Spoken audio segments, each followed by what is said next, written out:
can go to junior college, enroll in courses, but you can't play. That's how you like save your Even if like a eligibility. summer league, you couldn't play? No, I couldn't play. Scary, honestly, I didn't know. I had to wait a whole year. Like I didn't know till that next May of 2020 that I got accepted. Wait. So you did all that, but you didn't even know if you were gonna? No.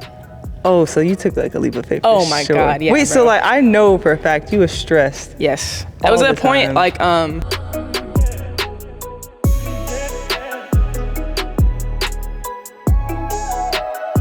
All right, you guys, welcome to episode 5 of Beyond the Jersey. We have a very, very, very special guest with McKenzie Forbes. I'm just gonna read your accolades real quick so people know like who I'm interviewing, because this is not normal, y'all. So McKenzie was a high school McDonald's American. Coming into last year, she was a Cheryl Miller Award top 10 list, All-Star Game watch list, Pac-12 most outstanding player. And one thing I want to highlight is that she averaged 14 points throughout her career, but her last year, especially in the postseason, you averaged 20, which is like insane because not a lot of people can pick it up in postseason. So we have a very special guest, McKenzie Forbes. Welcome. Thank you. Happy to be here. Hey, I want to start off with your experience at Cal. After being there for 1 year, I know like you took like a gap year or a year in between. Like, one, kind of talk us through why you made that decision. I know like Lindsay left and things like that, but like what made you decide to take a year off to prepare for wherever your next destination was? Like, who helped you make that decision? Yeah, for sure. Definitely wasn't like an easy decision.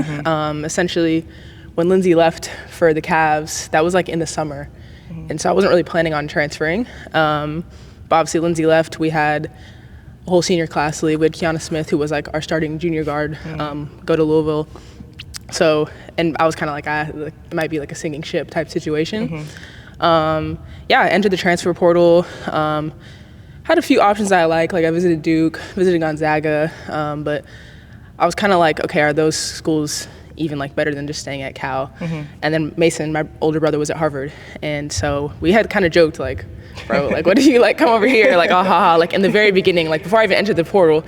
But then I took my visits and I was like, damn, not really like in love with any of my choices. And so I was like, kind of like, F it, like, sorry, I'm not gonna cuss, sorry. No, you're good. You can cuss. I'll probably just believe it. Yeah, you're good.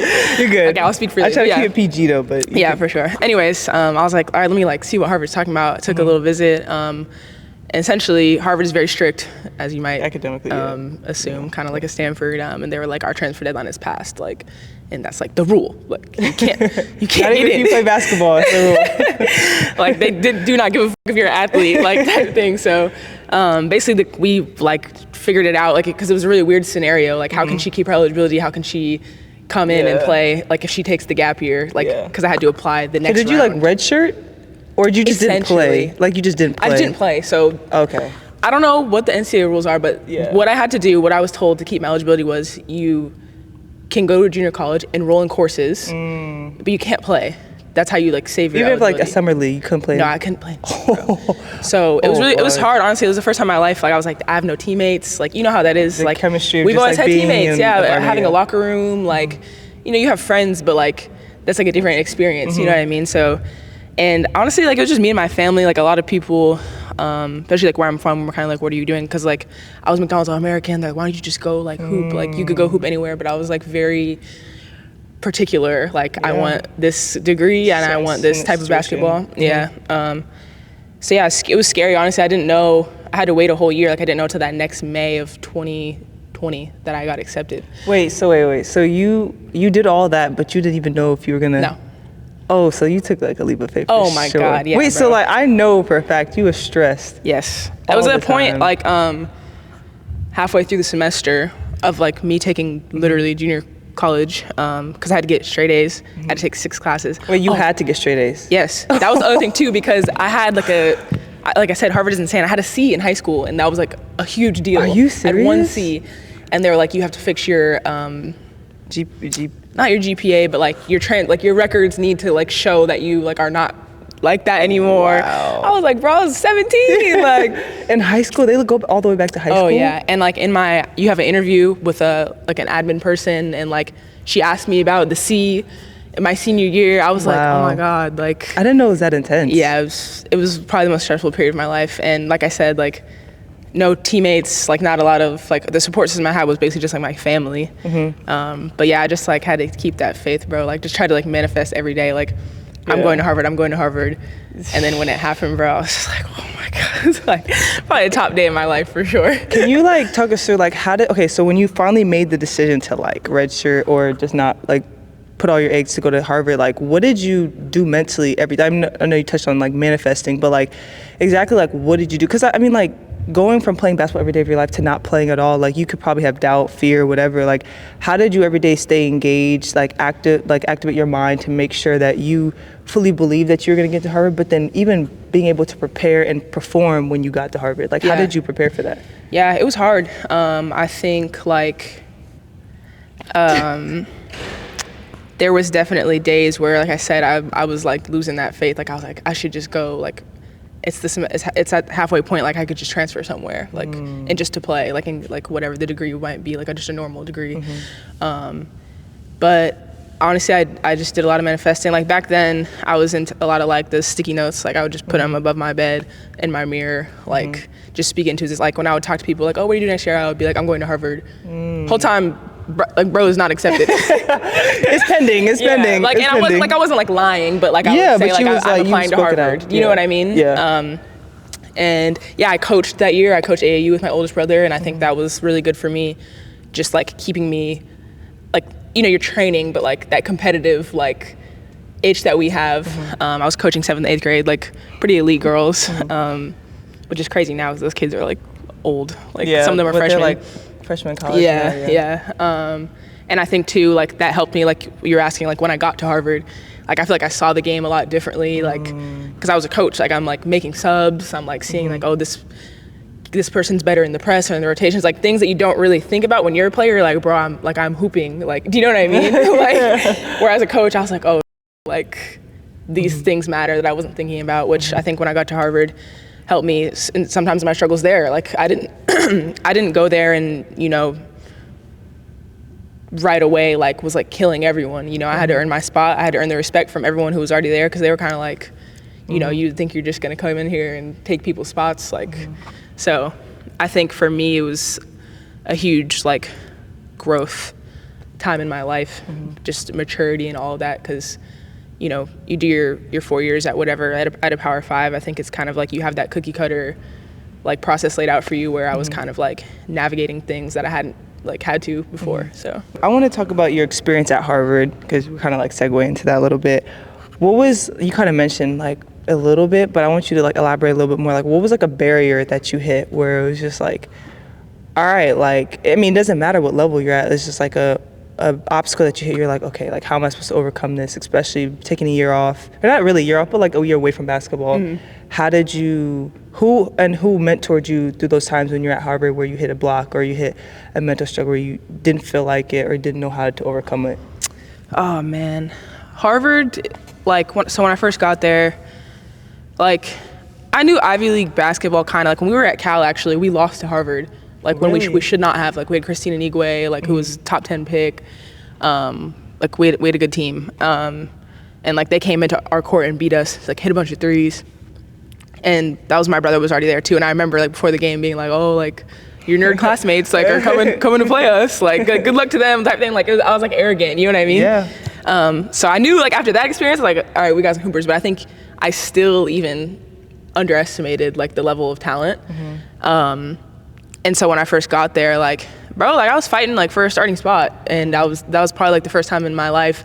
Obviously my freshman year I came off the bench, but like I expected that.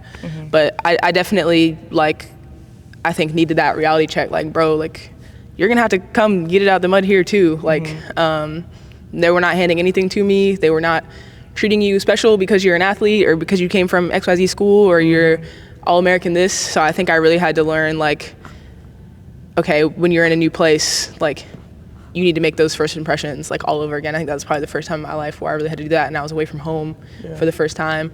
So yeah, I definitely had like some nights in that dorm room, bro. I was like, I don't know, man. You're like, damn. Yeah, I remember like one time I called my oldest brother Marcus. I mentioned him, like we coached together, and I was like, bro, like did I make the wrong decision? Like, you know, like is this gonna be bad for my basketball career? All that stuff. And he was just like, bro, like just you're gonna be fine. Like just stay the course. Like it's preseason. And like obviously I had Mason, my other brother there, who I'm really close, and like he was there with me. So I think that helped a lot, and he already kind of knew the ropes in a lot of ways. But it was a weird, you feel like you're a freshman again when you're a transfer in some ways. But it's like, bro, like I'm too old to like not be knowing where things are. You just kind of want all your like stuff together right away. But I think it taught me a lot of patience, which I obviously like I had to have a lot of patience to wait to get in. So I think that's probably the biggest thing. So would you say like your brothers are like the people that you typically go to when you just need like an encouragement or like for them to hold you accountable to what For sure. you told yourself you were going to do, but also give you a reality check, like, yo, like you straight, like you trust me, like you put in a lot of work. Would you say they're like that for definitely you? my backbone in that sense. I think they know me the best. Grew up playing with them, my oldest brother training me a lot, like that type of relationship. So I think they always instill that confidence in me, which is obviously nice to have. For sure. Especially having big bros too. They be harsh, bro. Fact. Shout out big bros. Kind of touching on to now your transition. So you did 3 years at Harvard, correct? And then, bro, that's the other thing. I got in and then COVID hit. So I actually did 2 years no basketball, like no organized basketball. I didn't even think about that. Yeah. Because I remember when I was doing my research and I was looking at the years, I was like, wait, the years probably are like weird. Like I haven't looked at myself. it's because like the year that you took off you don't have, and then it's like the other years. But then I forgot COVID is like a whole another year. Because Ivy canceled everything, season, and you didn't even get that back. That was crazy. So like I did the year at home. And I was like, I got in, like I'm going to Harvard, and then they announced COVID hit. They announced in July, like y'all are not coming back to school. There's no basketball. That's insane. So it's wild. And that's the other thing too. Like people like obviously like, oh, like you old head, you played 6 years. I actually only played 4 years. But it's like it wasn't even your fault. It's not like you got injured or anything. No, it's just literally it was just the a situation. wild scenario, bro. That's crazy. That's actually so wild.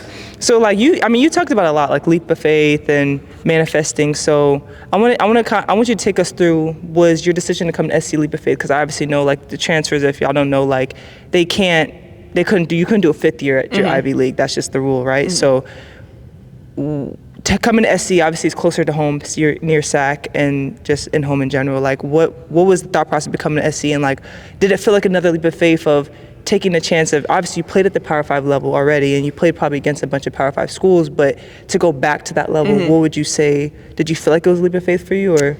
Yeah, I mean, I think there was no bigger leap of faith than what I did to get into Harvard. the waiting a whole year. That and was crazy. Not even knowing till the next year. Even in retrospect, I'm like, bro, would I do that again? I don't know if I could do that again mentally, but coming to SC, I think in terms of, I knew that I was transitioning again back to like, quote unquote, like higher level, like just factually, like bigger post players, bigger wings. And I think having played for Lindsay already was huge in my decision because, and I say this a lot too, like I think sometimes my game kind of takes coaches a little bit to like kind of figure out, okay, like this is what she does well. Like obviously like I'm not that fast, like I think I'm very like cerebral.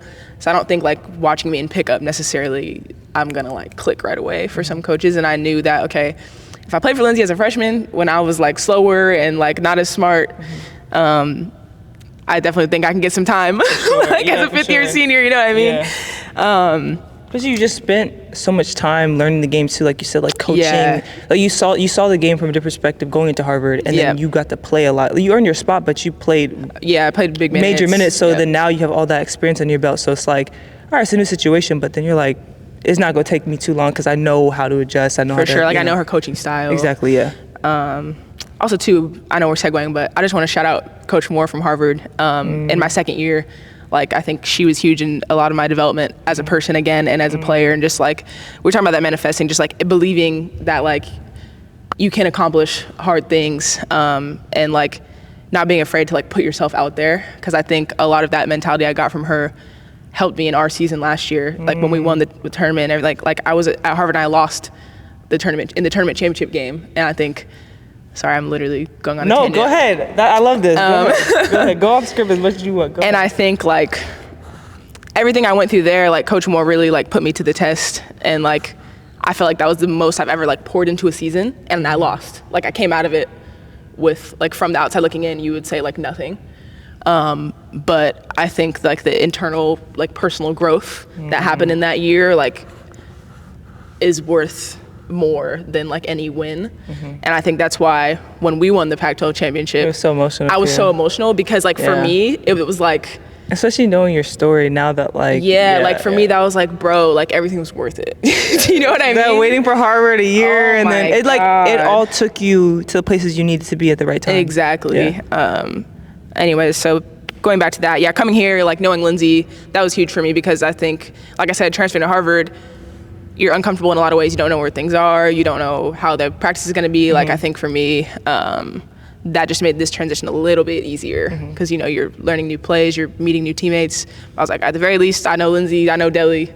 Like I'm comfortable asking her questions. So that was big for me. And I think obviously like turned out well. No, it turned out amazing actually.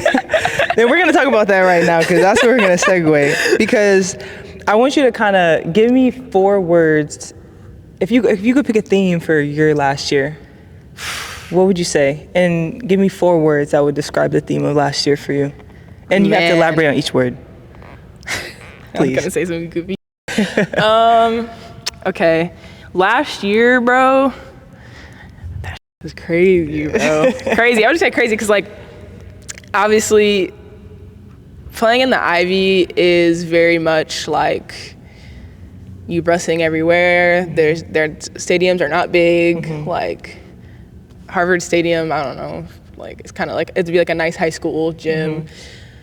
And I come here and we're playing in front of 10,000. Like on just like a regular season game. Yeah, like well, the home opener of FGCU was like damn near sold out. Yes, like UCLA at home, like that shit was crazy, bro. Like that's the biggest stages I've ever played on.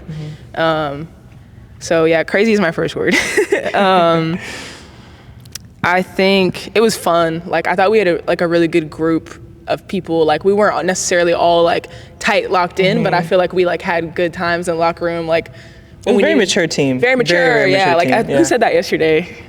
Maybe it was like KP. Like it almost felt like work. Like you just like come in, you come in, like see your coworkers, and like you leave. But like when we needed to have fun, like we did. And I felt like I like really enjoyed this team in particular, like out of like all my teams, like because of that vibe. Do you know what I mean? Like it just felt very like low stakes. Like a lot of teams I feel like can be, bro, I think this is another thing too people take for granted in college, like having a good locker room. Like a locker room is so fragile, bro. And it's like I was thinking about this the other day when I walked into the locker room, like I come in here every single day and it's like, if you don't have people that you like to be around, that's miserable. Can be miserable. Like there's some days I walk into the locker room, I could mad arguing with, or whatever, and like I come in, I just smile. Yes. And I'm like, and like Viv will say something, C say something, Kiki. Like and I just that is laugh. huge, bro. I can never have a bad day coming into the locker room. I could, but when I leave, I don't. You know what I'm saying? Like that's so valuable. I don't think people realize that, but yeah, so it was fun. Like I thought we had like a funny ass team, bro.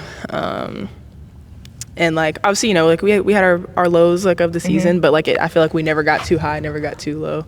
Maybe we got too high sometimes. I don't think so. I feel like we had such a mature team. We did. Like I think it was just, I don't think we ever did. I think we were all just like, okay. We kind of just came in and did our work. Yeah, like, and then we left and had a great year. But I don't know. It was special, bro. Like it felt like for me a really like I said, full circle. Like winning the championship and even on an even bigger stage. Like feeling like you like everything you went through is worth something. So I would just say it's special, and obviously just like being at home. Having my parents be able to come to every game. Like, I was on the East Coast, they came to like a couple per year, but like other than that, they was just watching on TV. And like, that's huge for me. Like my family, my brothers, my cousins who live in LA, like able to come see me. And like, now I feel like they coming deep. Yeah, we roll deep. The Forbes clan, shout out.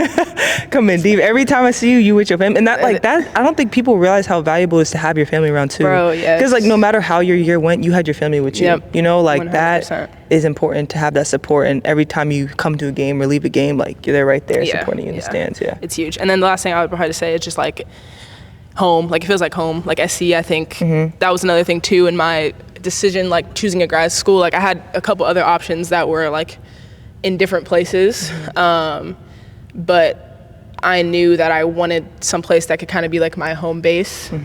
Like, when alum come, like when Skylar go back to like Notre Dame, like I always thought that was fire. And I knew that if it wasn't LA and I'm obviously from California, like I could actually come back and like now being able to do that and like, cheer y'all on and like come get workouts in, like, and just be like, yeah, like these are my people. You know what I mean? Like that's huge for me. So I'm glad that it like became that, and it feels like home, and I feel like you know, like a proud alum. Like, yeah, I went to SC, and they still nice. You know what I mean?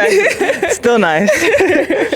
I think it's really cool. Like, just even, I mean, we've talked, but even hearing your story now, it's like it opens my eyes even more, because like I didn't know certain things about your story, you know.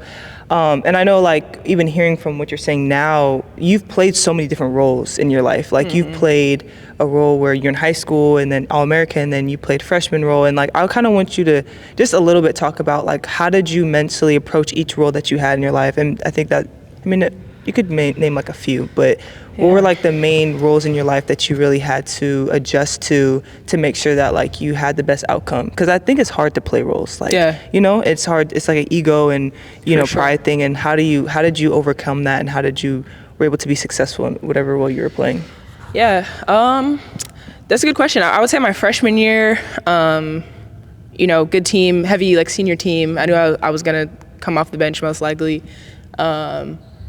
I think with that role, like, I had, like, great seniors. I had Rasay Caldwell, who was a grad transfer from Texas Tech. I had Aisha Thomas, who was just, like, a 4-year, like, vet at Berkeley. And I think they kind of taught me the ropes in terms of, like, okay, like, yeah, we practice, like, we going back to the gym at 10. Like, when are you done with your classes? Like, and I think my mindset there was just like, okay, you just keep doing your work. Like, when the time comes, it comes. You know, I think I don't know, probably averaged like 4 or 5 points, but like it was always like a big 4 or 5 points, you know what I mean? So like, I think just knowing that, like, they taught me, like, okay, every role is just as important, you know? And I think going to Harvard, like I said, ended up being a starter for 2 years, but like, again, had to fight for that spot. And I think my senior year, I even, like, I would say I had a good senior year, but like I had a really big, like, lull in the middle of my senior year at Harvard, like, just could not figure out how to play offense.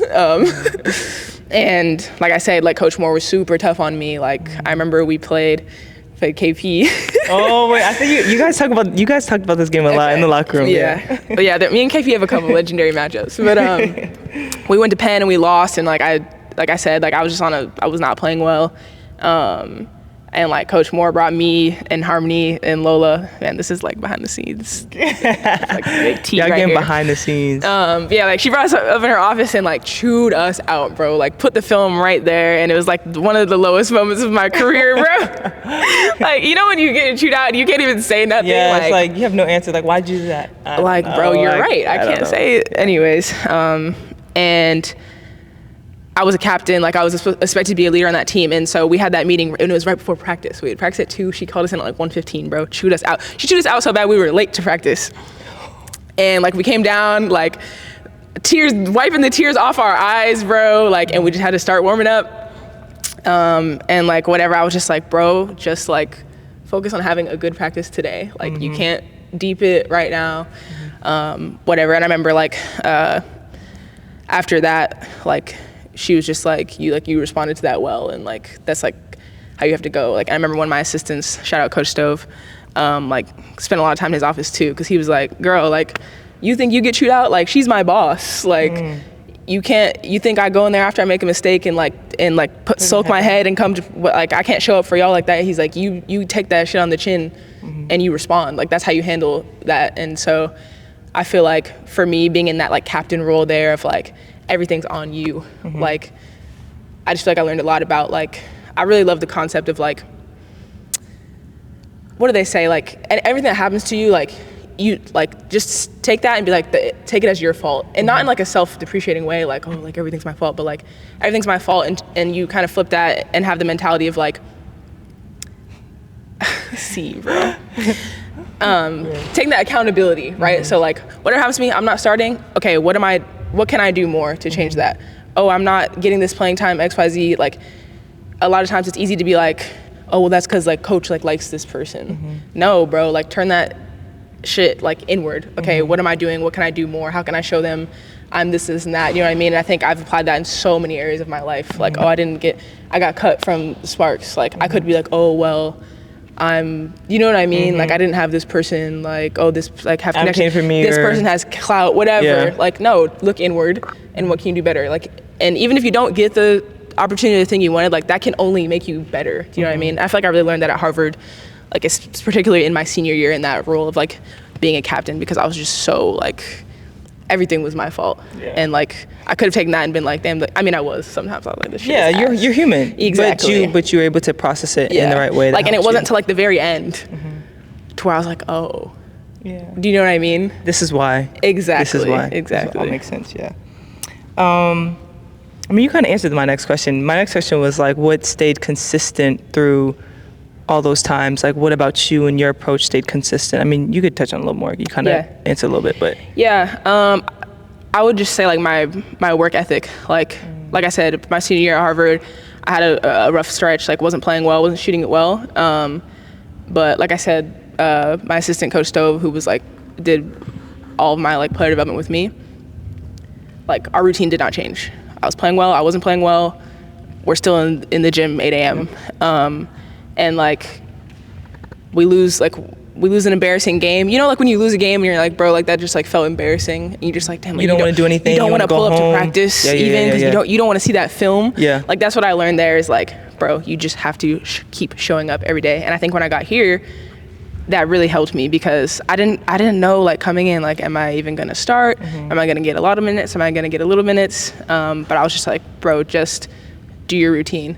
Or even like in terms of being a pro, like, I didn't know, like, again, I didn't know if I was gonna start, so I definitely didn't, like, obviously I'm confident, like, I would like to get drafted, but you know, you come here and you're playing, like, everybody's fighting for their spot, and so I was like, no matter what, just stay consistent. Like, if you were nice and projected top 10, you would still need to be in the gym. You know what I mean? Stuff like that mentality has really helped me. And like, it's just nice because when you do have a good game, you're like, you have that confidence because it's in your work. You know what I mean? I go out there confident because I know I've been putting reps in and it hasn't changed since preseason, since summer. Do you know what I mean? So I want to give you your flowers because I remember one time I walked in the locker room. This is like the last thing I'll say, but I walked in the locker room and you had your phone like lit up, and I looked at it and it had like the WNBA, had all these things that you wanted. Oh, my screensaver? Yeah, and I was like, oh shoot! Like, I thought that was, I've never seen someone put their goals on their screensaver.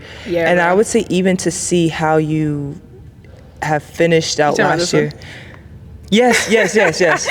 Literally how you, I'll take a screenshot and I'll put that on there, but even how you finished out last year, it's like I watched it with my own eyes. Like to me, like, no, like I'm not even trying to be funny, y'all. Like, these are the type of stories I want to tell because it's like, you didn't come in like, oh, this is not, I mean, obviously you were recognized nationally on a certain level, but it wasn't guaranteed, right? And I think you being able to like hone in on that and take, okay, cool, like it's not guaranteed, but like I'ma still have faith and confidence, like those are the stories that not a lot of people hear or tell because it's like, oh, everybody thinks, oh, it's easy for you, but it really wasn't. Like, I watched it and it's like, even now it's like seeing that you're a pro, killing it overseas and doing your thing and like only knowing that you're only gonna get more opportunities from your work. Like, for someone that was like younger watching that, I was like, damn, you know, like it's just a consistency every day. And like, I'm not gonna lie, there's days where like I literally think, like, what would McKenzie do? Like, I'm not even trying to be funny. Like, don't say that. No.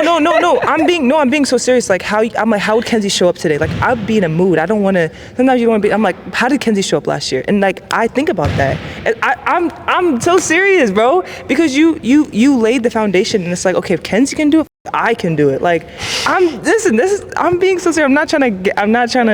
I'm being so for real. Like, I'm being so for real. But I just appreciate your story because it's not told a lot, and I think it should be told a lot. And I think it's very relatable to majority of people compared to like someone that just comes in and you know and just has all this national. It's okay. Have some respect. Just kidding. No, she's joking. You're good. She's not even.